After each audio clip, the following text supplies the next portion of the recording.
Welcome to the Windows Computer Technology channel. And if you're a Outlook user, and I'm not talking about the Outlook that has replaced the mail-in calendar, but if you're on Microsoft Office and use Microsoft Office like Word, Excel, and so on, you might be using also the Outlook app that comes with Office.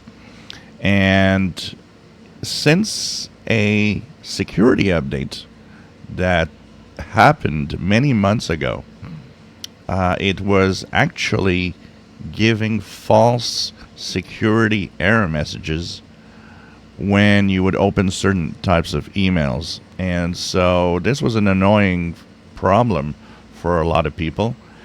They fixed it in April by issuing another security update for Outlook, but then had to roll back because he was creating other problems.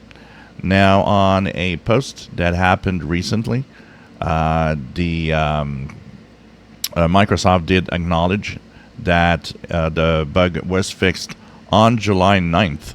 So about a week ago, they fixed the problem, which was probably fixed at the same time as you had the security updates for Windows, and of course Microsoft Office had its own security updates, and they took the opportunity to fix Outlook.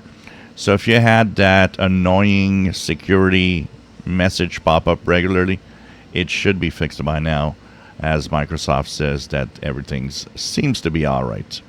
If you enjoy my videos, please subscribe, give us thumbs up. Thank you for watching.